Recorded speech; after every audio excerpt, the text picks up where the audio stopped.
오늘 추수감사 주일이기도 하고 또 우리 교회에 초청된 지체들을 위해서 가장 쉬운 설교를 준비해야 돼서 오늘 이 본문을 택했습니다. 제목을 사랑하며 살면 됩니다라고 정했는데 설교를 듣는 여러분들은 이강동 목사가 저렇게 설교를 쉽게 할 수 있나 하는 생각이 들 정도로 쉽게 하겠습니다.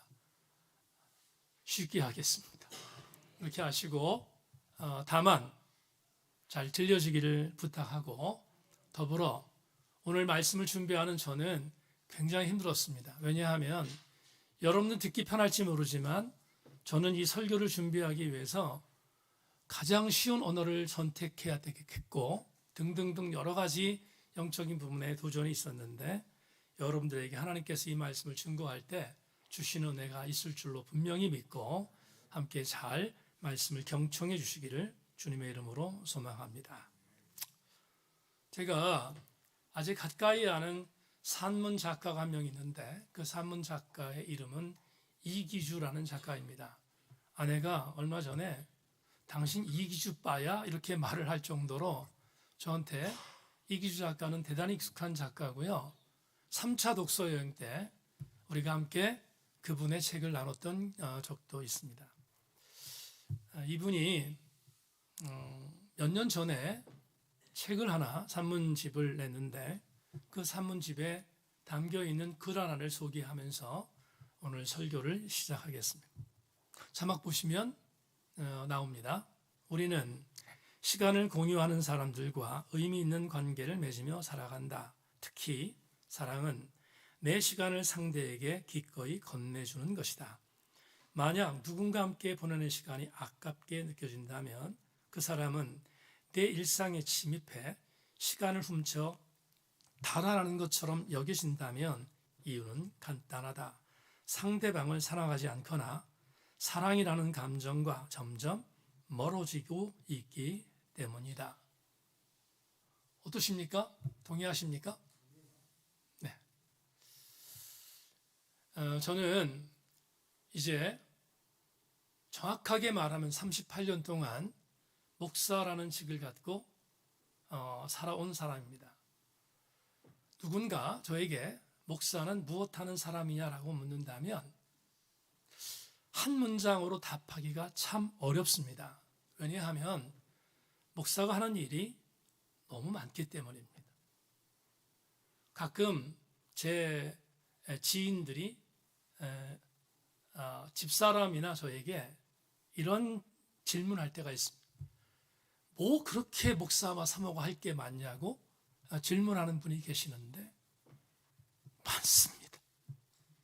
하는 일이 정말 많습니다. 그래서 목사가 무엇하는 사람이냐라고 질문할 때 단문으로 말씀드리기가 어렵습니다. 그럼에도 불구하고 그래도 한 문장으로 답해 보라고 굳이 저에게 요구하시면 이렇게 말씀드릴 수 있습니다. 목사는 들어주는 사람이다 라고 말할 것 같습니다. 들어주는 사람이 목사입니다. 그런데 이 일은 쉽지 않습니다. 여러분 아십니까? 나하고 같은 정서를 갖고 있어서 소통하는 사람의 말을 들어주는 것은 밤도 새울 수 있습니다. 너무 행복하기 때문입니다. 하지만 단 1초도 가까이 하고 싶지 않은 사람의 말을 들어주는 것은 그 자체가 지옥입니다. 그래서 말을 들어준다는 것은 정말 쉽지 않습니다. 어려운 일입니다. 목사는 숙명적으로 가까이 하고 싶지 않은 사람과도 함께 해야 되기 때문에 그에게 가서 그의 말을 들어주는 것은 목사의 아주 중요한 미션 중에 하나이고 또 감당해야 할 일 중에 하나입니다. 오늘 왜 말씀을 드리는가? 이기주 작가는 이렇게 말했습니다. 누군가를 사랑한다면 그 사람의 말을 들어주기 위하여 시간을 기꺼이 내주는 것이 사랑이다. 오늘 아내 손 붙잡고 나오신 남편 여러분, 마음속에 어떤 마음을 갖고 나오셨는지 제가 어렴풋이 압니다. 가정의 평화를 위해서 손을 붙들고 나오셨든지, 아니면 그래, 내 아내가 그렇게 말하는 세인교회 목사가 누군지 한번 얼굴 보자, 그러고 난 분도 계실 줄 압니다. 충분히 그럴 수 있다고 생각합니다. 하지만 격려하고 싶습니다. 감사를 전하고 싶습니다.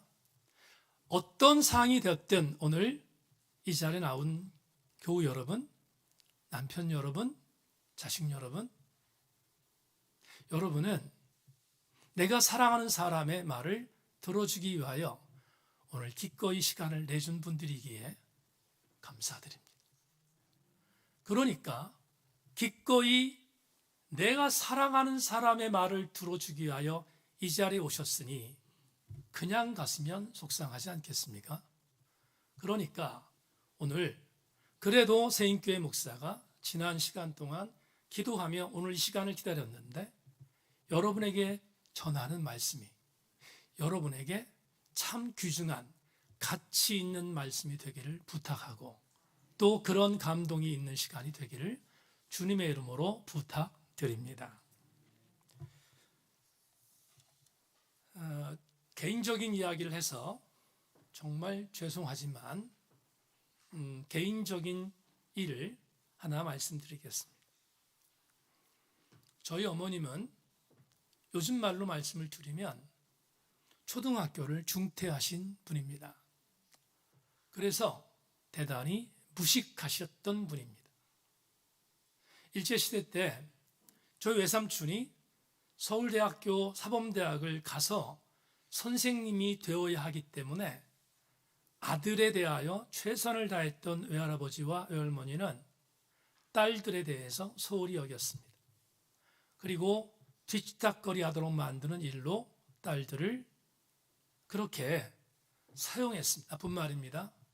그러다 보니 어머님은 초등학교를 들어가셨다가 졸업하지 못하고 그렇게 인생을 시작하신 분입니다. 저희 어머님은 무식하셨습니다. 제가 우리 교회를 개척하고 얼마 있다가 어머님이 소천하셨다는 이야기를 형님들을 통해서 들었습니다. 아버님이 소천하신 뒤 딱 7년 만에 치매로 고생하시다 다시 남편의 품으로, 하나님의 품으로 가신 분이 저희 어머님이신데, 예배를 마치고 그리고 어머님의 빈소에 도착했습니다. 어머님의 영정을 보는 순간 그 자리에서 오열했습니다. 왜 오열했는지 아십니까? 어머님을 무식하다고 가볍게 여겼던 죄 때문에. 목사였지만 지방에서 목회한다는 이유 때문에 형님들이 계시고 누님이 계신 어머니 별로 걱정하지 않고, 만나면 어머니 말씀하시는 것이 소통이 잘 안 된다고 무시해버렸던 목사였던 막내 아들이었기에 그 죄가 하늘에 사무쳤습니다. 그리고 어머님의 영정 아래서 오열하며 남들 듣지 않도록 이렇게 울부짖었던 기억이 지금도 오롯합니다. 엄마 살아계실 때 엄마 말이 틀렸다고 생각했어요. 엄마는 아는 게 없다고 생각했어요. 하지만 엄마 말은 다 옳았어요. 엄마 말은 목사인 저보다 더 귀한 말이었어요. 그걸 이제 깨닫네요. 바보처럼. 너무 아프게 해드려서 죄송해요. 따뜻한 아들이 한 번도 되드리지 못했는데 그 나라에 가서는 말 잘 듣는 아들이 되겠습니다. 그리고 울었습니다. 목사로 살았지만 다른 성도들의 말을 최선을 다해서 들어주었지만 어머니 말은 듣지 못했던 아들의 죄는 이루 말할 수 없는 죄였던 것을 알았기에, 원래 제일 많이 우는 자식이 제일 부르자라고 하지 않습니까? 그래서 정말 많이 울었던 기억이 있습니다. 다시 강조합니다. 여러분, 여기 오늘 아내의 손을 붙들고 그리고 어머님과 아버지의 부탁을 받고 이 자리에 나오신 여러분, 후회하지 말고 여러분의 아내와 여러분의 부모님의 말을 잘 듣는 여러분 되어주기를 주님의 이름으로 부탁합니다. 후회하지 않아야 합니다. 그런데 오늘 저는 여러분에게 이런 말씀을 드리고 싶습니다. 그러면 우리는 무슨 말을 들어줘야 할까? 어떤 말을 듣는 삶을 살아야 할까? 그게 너무 중요하지 않겠습니까? 내가 인생을 살면서 어떤 말을 듣고 살아야 되지? 누군가의 나에게 말을 할 때 어떤 말을 듣고 사는가보다 더 중요한 말이 있을 터인데 그 말이 무엇일까를 한번 추적해 보겠습니다. 그 추적을 위해서 오래전에가 아니라 바로 전주에 있었던 제가 경험했던 일을 하나 소개할까 합니다. 지난 월요일 날 양평에 있는 용문산에 다녀왔습니다. 월요일이 저는 쉬는 날이라서 그래서 아내와 함께 막바지 단풍이 금년에 별로 예쁘지 않지만 단풍을 그래도 한번 더 보고 싶은 마음이 있어서 아내와 함께 양평에 있는 용문산을 다녀왔습니다. 용문산을 가는 분들은 아시겠습니다마는 꼭 들려야 하는 곳이 용문사입니다. 멀지 않은 곳이기 때문에 야, 무슨 목사가 절을 다가 이러지 말고 그냥 들어주시기를 부탁합니다. 용문사에 올라갔습니다. 이유는 용문사의 대웅전에 가서 참배하기 위해서가 아니라 거기에 있는 은행나무를 한번 보려고 단풍이 너무 예쁘게 들었다는 미디어를 봤기 때문에 그걸 보기 위해서 올라갔습니다. 마침 수능 100일 기도 마지막 주간이었습니다. 사람이 인산인해였습니다. 관광객 그리고 불공디로 온 사람들 너무 많았습니다. 제가 견눈질해서 대웅전을 보니까 와 정말 불교 신자들 대단합니다. 그렇게 애지중지 사랑하는 자녀들 그리고 자식들을 위해서 대학 잘 들어가도록 불공드리는 모습 보면서 야 저걸 기독교적인 영성으로 바꾸면 너무 좋겠구나 그런 생각을 했던 기억이 있습니다. 그런데 저는 불공드리는 게 제 목적이 아니었으니까 은행나무를 보려고 갔는데 은행나무 가신 분 아시죠? 은행나무에 사람이 들어가지 못하도록 철제로 바리케이트를 쳤습니다. 그런데 그 바리케이트를 친 그 철제에 리본들이 다 붙어 있는 겁니다. 노란 리본들이 붙어 있습니다. 리본에 그들이 원하는 소원을 다 적었는데 그 리본이 얼마나 많은지 엄청난 숫자입니다. 옆에 리본을 판매하는 데가 있는데 1,000원입니다. 1,000원이니까 싸잖아요. 싼데 거기다가 간단한 소원 충문을 써서 붙인 것입니다. 목사는 생뚱맞으니까 도대체 불교 신자들이 무슨 기도 제목을 올렸지를 보기 위해서 샅샅이 뒤졌습니다. 쭉 봤습니다. 근데 다 그렇고 그런 건데 하나가 눈에 들어왔어요. 그 하나를 소개합니다. 거기 리본에 이렇게 쓰였습니다. 수능 만점으로 서울대학 의과대학 고고싱이라고 되어 있었습니다. 제가 원고에는 순화했습니다.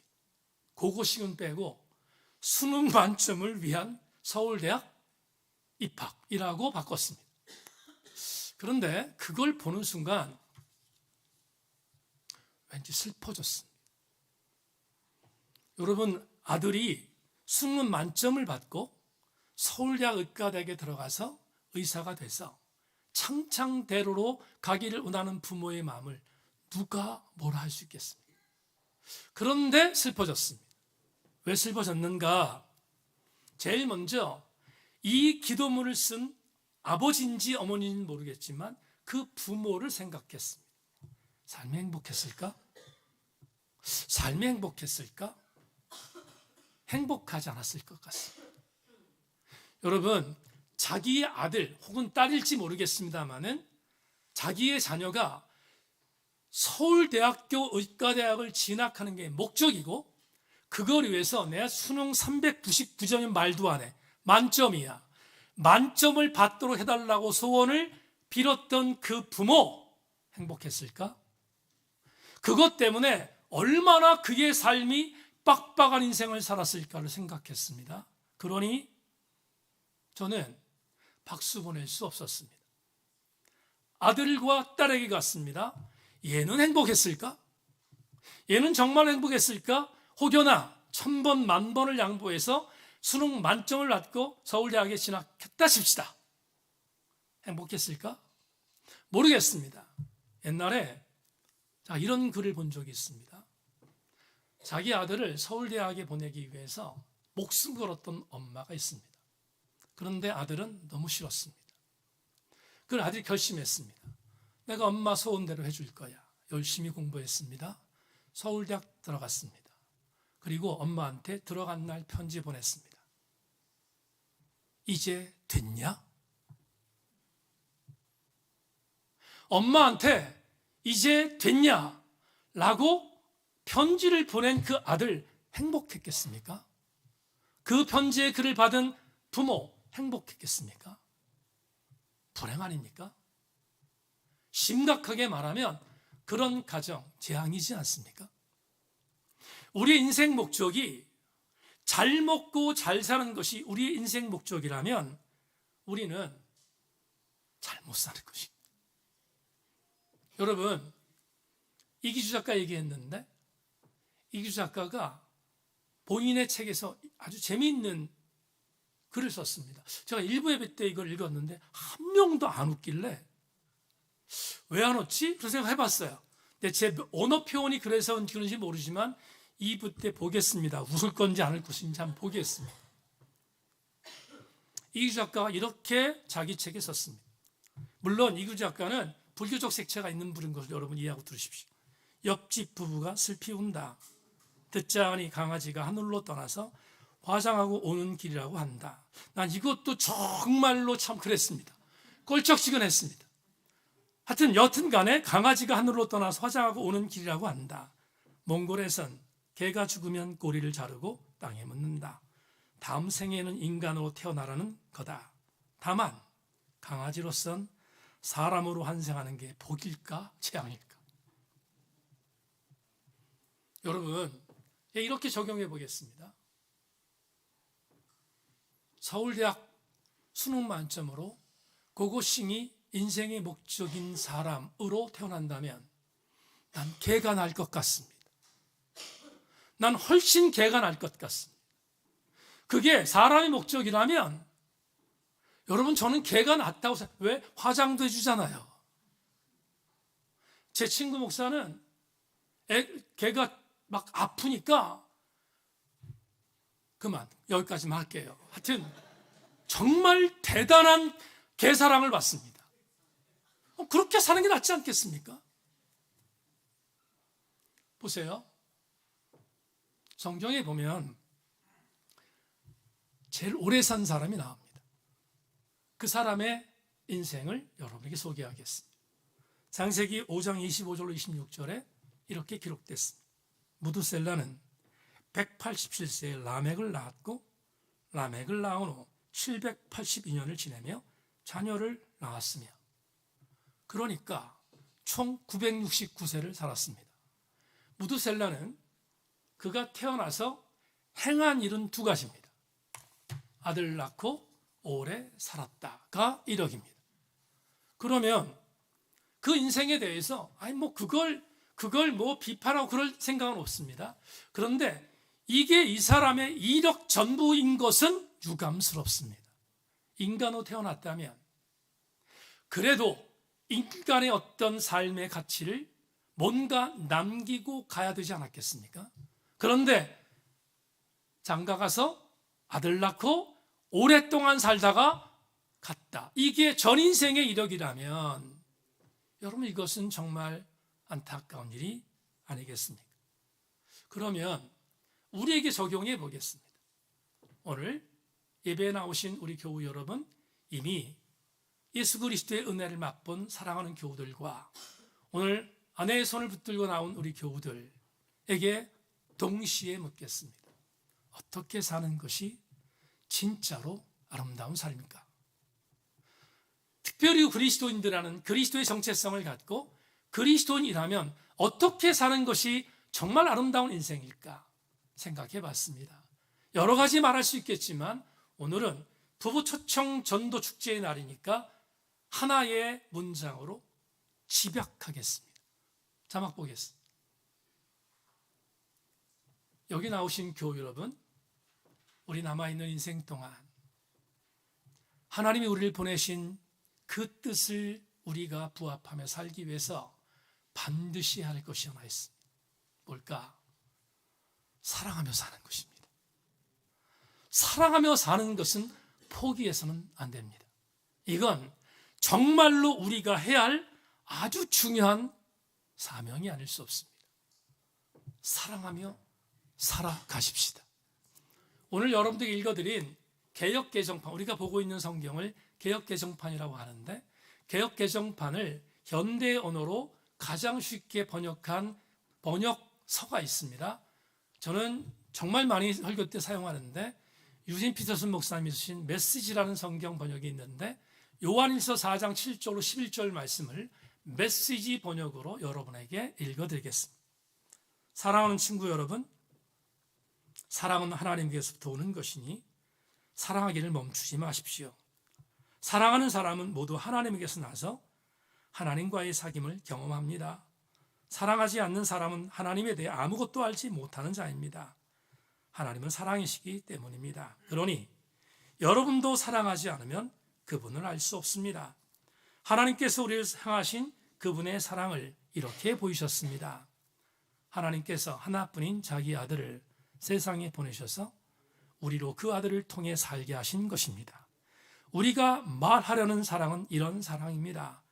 우리는 한 번도 하나님을 사랑해 본 적이 없습니다. 그럼에도 우리를 사랑하신 하나님께서 자기 아들을 희생제물로 보내주심으로 우리 죄뿐 아니라 그 죄가 하나님과 우리 관계에 입힌 상처까지 깨끗이 없애주신 것입니다. 내가 사랑하고 사랑하는 친구 여러분, 하나님께서 이처럼 우리를 사랑하셨으니 우리도 서로 사랑하는 것이 마땅합니다. 설교 준비하면서 이 생각이 들었습니다. 이 구절이 성경에 있는 것이 너무 감사했습니다. 이 구절을 읽을 때마다 전율하는 감동이 있습니다. 왜 그럴까? 목사의 직업이기 때문인가? 그렇지 않습니다. 이 본문의 말씀을 잠시 풀면 이런 겁니다. 우리는 서울대학교 의과대학 고고싱이 우리의 목적으로 살고 있습니다. 그런데 하나님께서 그렇게 무의미한 가치 속에 살고 있는 우리를 사랑하셨습니다. 사랑하셔서 우리가 그런 무의미한 가치 속에 살지 않도록 주님이 만드시는 구원의 계획을 만드셨는데, 인간의 죄가 너무 커서 그 죄를 용서하지 않고서는 그들을 구원할 수 없었습니다. 근데 누구도 자기 스스로가 자기의 죄를 인정하지 않습니다. 하나님이 대안이 필요했습니다.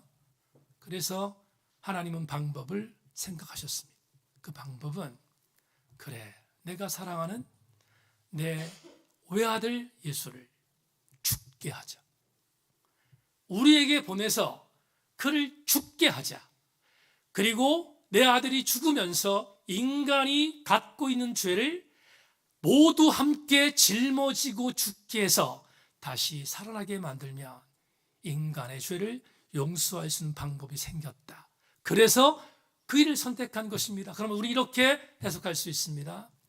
하나님이 우리에게 행하신 프로젝트는 우리가 상관없이 하나님이 저와 여러분을 사랑하신 것입니다. 사랑의 방법을 한 가지 제시한다면, 말씀드렸습니다. 하나님은 우리를 구원하기 위한 계획을 계획하셨지만 그 계획을, 사랑의 계획을 실천하기 위하여 아들을 죽였다는 사실은 엄청난 하나님의 사랑이 아닐 수 없습니다. 성경에 이런 말씀이 있습니다. 사람이 자기 친구를 위하여 목숨을 버리는 것보다 더 큰 사랑은 없느니라. 그렇다면 친구가 친구를 위해서 목숨을 버려도 더 큰 사랑이 없다고 말씀하셨는데, 하물며 우리를 만드신 하나님께서 우리를 구원하기 위하여 당신의 아들을 죽이신 사건은 사랑의 절정이지 않겠습니까? 오늘 우리는 이 사랑을 받고 있는 자들입니다. 오늘 아내의 손을 붙들고 나오신 남편 여러분, 그리고 부모님의 간절한 기도 때문에 부모님에게 효도하는 마음으로 나온 교우 여러분, 거기서 끝이지 말고 내 사랑하는 아내가 왜 예수 그리스도에게 올인하고 있는지에 대한 그 정답이 나뿐만 아니라 나와 함께 평생을 걸어가는 내 남편도 사랑하셨기 때문이고, 나와 함께 내 가정에서 나의 아들로 딸로 태어나준 내 자녀들도 사랑하신다는 사실을 알았기에 오늘 여러분을 이 자리에 초청한 것입니다. 잘 오셨습니다. 정말 잘 오셨습니다. 오늘 주보의 목양터 이야기마당에 기록된 것처럼 제 아버님은 1992년 4월 30일 날 제가 목사 안수를 받고 딴 그 다음 주일날 믿음이 있어서가 아니고 하나님 만나서가 아니라 막내 아들이 목사가 되었다는 한 가지 이유 때문에 막내 아들의 정서적 응원자가 되게 하여 나오셨고, 나오신 뒤에 하나님의 은혜에 계시다가 하나님의 분을 받았다면, 저는 오늘 이 자리에 나오신 여러분들도 하나님이 그렇게 역사해 주시기를 소망하고, 그렇게 하나님의 사랑을 느끼는 감동의 오늘이 되어지기를 주님의 이름으로 소망합니다. 말씀을 맺기를 원합니다. 제가 시를 많이 보는 편에 속하는데, 제가 좋아하는 시인 중에 정호승이라는 작가가 있습니다. 이 정호승 작가가 본인이 쓴 책의 프롤로그, 서언에 실은 시 하나를 소개하고 설교를 맺겠습니다. 밤이라는 어둠이 없으면 새벽은 찾아오지 않습니다. 빛은 어둠이 없는 상태가 아니고 어둠은 빛이 없는 상태가 아닙니다. 빛과 어둠은 상호작용하는 사랑의 관계입니다. 당신과 나도 마찬가지입니다. 당신이 없으면 내가 없습니다. 당신이 있기 때문에 내가 있습니다. 내가 있기 때문에 당신이 있는 게 아니라 당신이 있기 때문에 내가 있습니다. 오늘 하나님의 교회에 나오신 여러분, 여러분을 이 자리에 초청하기 위하여 지난 한 달 동안 여러분의 사랑하는 아내와 부모들은 이렇게 기도했습니다. 당신이 있기 때문에 내가 있으므로 나는 당신이 예수 그리스도의 은혜를 받기를 원한다는 한 가지 목적으로 여러분을 위해 기도했습니다. 교우 여러분, 그리고 오늘 찾아 나오신 여러분, 요한일서 마지막 오늘 본문 중에 7절 8절에서 이 약속을 믿으십시오. 사랑하는 자들아, 우리가 서로 사랑하자. 사랑은 하나님께 속한 것이니 사랑하는 자마다 하나님으로부터 나서 하나님을 알고 사랑하지 아니하는 자는 하나님을 알지 못하나니 이는 하나님은 다 같이 사랑이심이. 다 같이 아멘. 우리 말씀 생각하며 우리 교회에서 곧잘 부르는 찬양이기도 한데 이 찬양 함께 드리겠습니다. 사랑하는 자들아 찬양하겠습니다.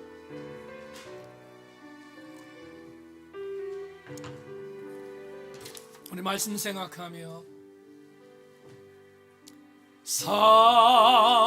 사랑하는 자들아 우리 서로 사랑하자. 사랑은 하나.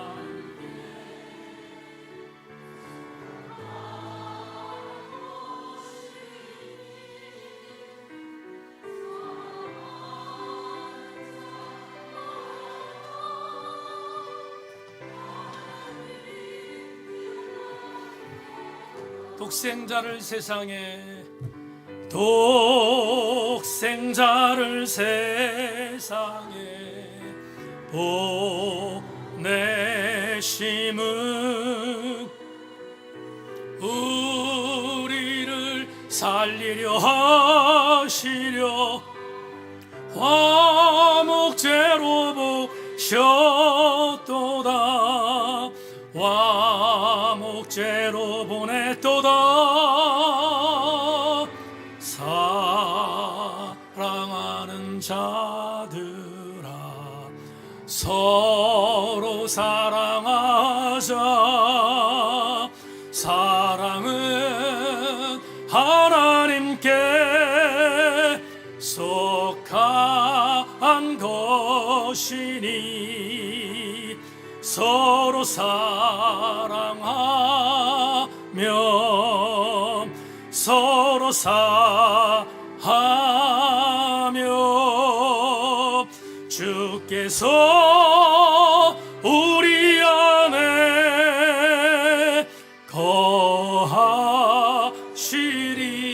거하시리로다. 참 좋으신 하나님, 좋은 주일 주셨고 좋은 사람 만나게 하시고 좋은 은혜 주셨음을 감사합니다. 사랑하게 하여 주옵소서. 사랑하기도 시간이 없습니다. 오늘 나온 우리 모든 교우들, 하나님이 나를 사랑하신 것처럼 우리도 서로 사랑하는 삶을 살게 하여 주옵소서. 오늘 아내의 손을 붙들고 나온 남편, 모든 성도들 더 아내를 사랑하고 하나님의 사랑도 느껴 하나님의 은총 안에 서게 하여 주옵소서. 부모님이 교도하는 마음으로 나온 자녀들, 부모가 나를 위해서 기도하는 이유가 무엇인가? 오늘 말씀을 통하여 접근했는데 그 사랑, 그 감동 뼛속에서, 심령 속에서 느껴지는 자녀들 되게 하여 주옵소서. 하나님, 오늘 하나님 앞에 추수감사 절을 맞이하여 하나님 감사하는 마음을 주님 앞에 봉헌했습니다. 현장은 주님이 책임져 주시고 부끄럽지 않고 궁핍하지 않고 힘들지 않고 지난하지 않도록 하나님 성도들의 범사는 주님이 책임져 주시옵소서. 하나님의 선한 능력과 은혜를 기대하며 소망하며 예수 그리스도의 이름으로 기도 올리옵나이다. 주기도 문찬 하나님께 드리고 축도하고 엠파하겠습니다. 하늘에 계신 우리 아버지, 635장이죠? 찬양하겠습니다.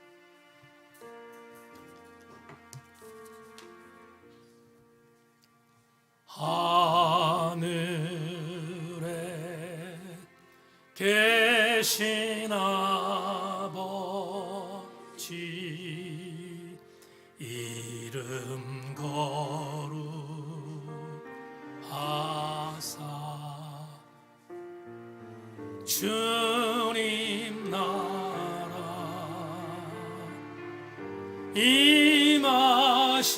임하시고 뜻이 이루어지다.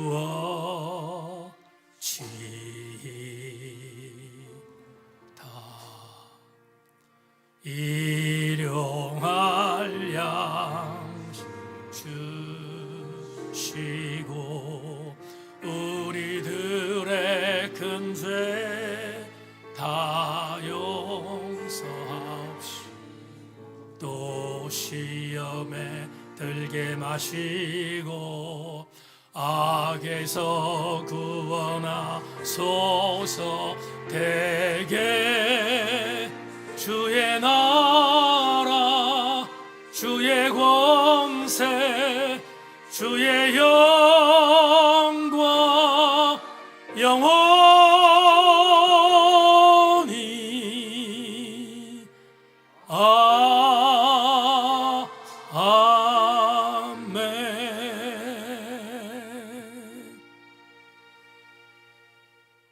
지금은 우리 주 예수 그리스도의 은혜와 하늘 아버지의 극진하신 사랑과 성령님의 감동 감화하시며 내가 주님 사랑하기도 바쁩니다. 사랑하겠습니다. 주님이 나를 사랑하신 것처럼 나도 사랑하며 살겠습니다. 결심하며 돌아가는 우리 모든 교우들 머리 위에 지금부터 영원토록 함께 계시기를 간절히 축원하옵나이다. 아멘. 아멘.